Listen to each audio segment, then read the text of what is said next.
Alright, very warm welcome back everyone. Today I want to talk about another beat, and right from the start you see that something's different between this beat and the other ones I showed you, and this is basically the chord track that we have here. So we are using this chord track in order to lay out the chords for the track, of course, and also later on we use this as a blueprint for playing the chords ourselves and using these chords ourselves in the arrangement.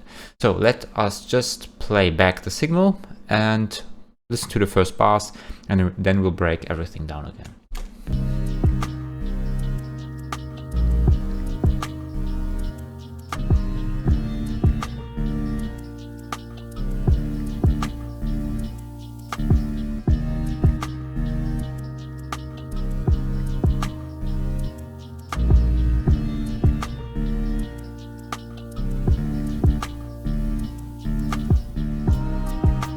Maybe just up to this point first.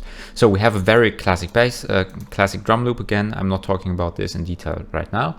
We have a bass line which is split in this case between 3 basses, and the reason for this is, as I mentioned before, when you're playing this back and you're talking about what these basses introduce, you see that we have a low bass, which is this one here. If I'm muting this, you see that everything between 20 and 40 Hertz is basically gone. Then you have the high frequency bass, which is this region here. So between, let's say, peak at 180 to 200 Hertz. And afterwards you have the saw bass, which is just giving a little bit more high end to this whole sound, which makes the whole bass present on all of the frequency spectrum that you're talking about. You also see that we have a bump here between 80 and 100 Hertz, and this is because if I'm now adding the drums there, you should see that bass and drums occupy all of this low range here. Especially the kick drum is playing in this region here. So this is why I left this out for the bass, just to make everything neat and tidy together. So this is the first thing.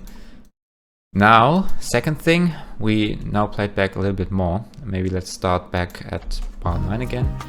Now we have the hi-hats and the shakers playing. In this case you see again that they are panned left and right. And also we have started initially by having this piano loop, and then now we have a horn and trumpet ensemble that are playing at the same time, coming from very far back. So you hear them basically from a few hundred meters back in this arrangement. Maybe not a few hundred meters, that was a little exaggerated. And of course this drum pattern is playing all along, and when you are getting to the chorus part, which is bar 17 here, you also add the snare in there and the rim shot to get a little bit more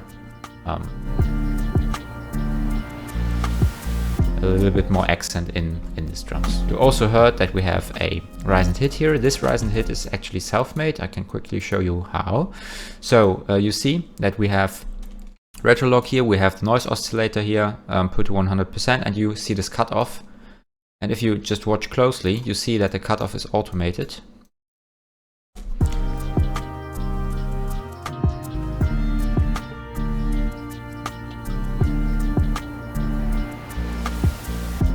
And this is exactly what makes the riser rise, right? So you have the noise oscillator, you cut everything that is above, so in this case low pass, above 10 Hertz, which is basically nothing, and then you open this slowly until you get to 20 kilohertz, and then everything will be playing for this noise oscillator.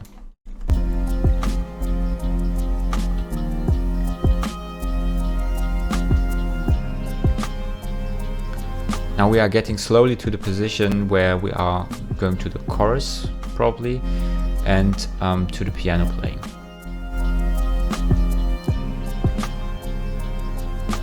Namely exactly now.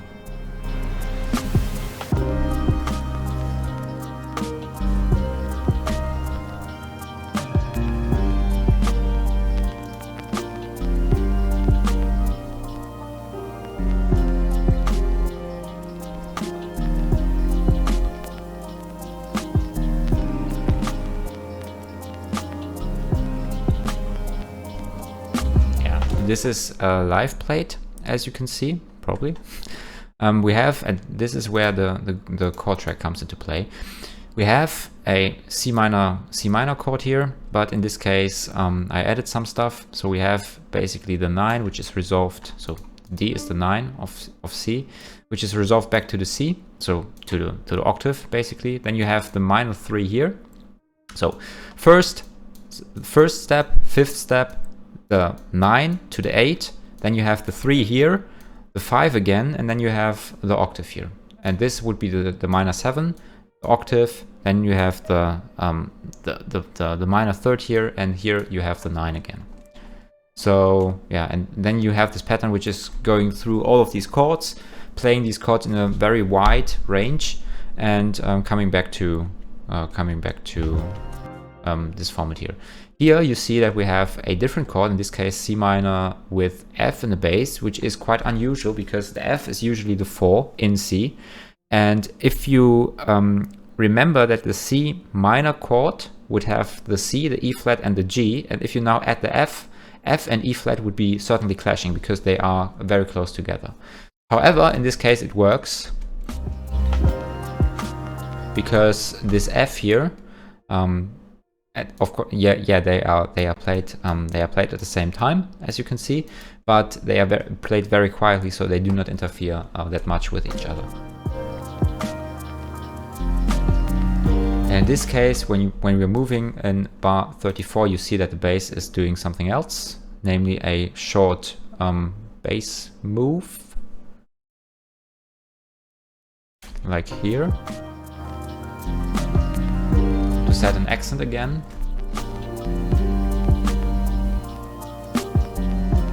All at the same time while the brass section is playing. Then we have a riser again, the vinyl crackle, which is basically starting to play with the piano here.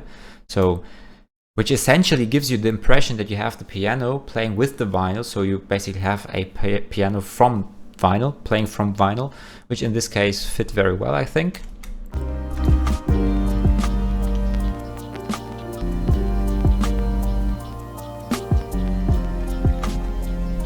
And I really like the melody line in this case, so basically the piano that is playing.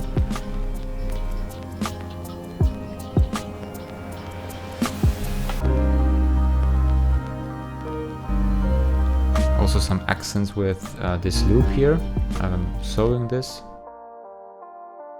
This is what happened.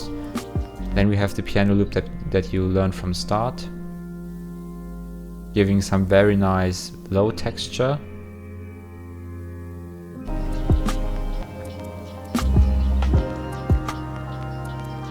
Maybe the interesting thing here is we are playing in B flat major. Should be, or it should be.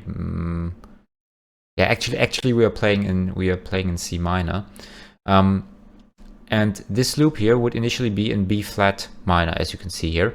And I transposed this two half steps upwards, so we are on the C, and therefore we can use this loop for this. So in this case, of course, we are playing in C minor then. What this also means is don't trust the things that Cubase tells you. All right, so this would be B flat major, but we are playing in C minor, and this is quite a big difference.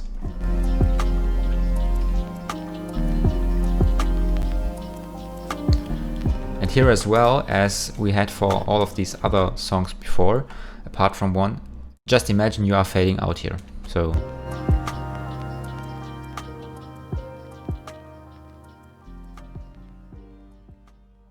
like this or something, so that we reach the 0 level at, let's say, bar 56, 57, somewhat in that region. Now you probably have already guessed it, there are not many inserts on here. So essentially the only thing that is done here is some filtering. So for the bass, actually nothing. Just to use this frequency in other equalizers, or use this equalizer for other equalizers. So the frequency that is played for this bass in other equalizers. Then we have a low cut at 150 Hertz here for the high frequency bass. This is basically due to the fact that the real low end is coming from this bass. And we have a saw bass which is exactly filtered at 150 Hertz at the same time. And here for the group, we have again nothing going on.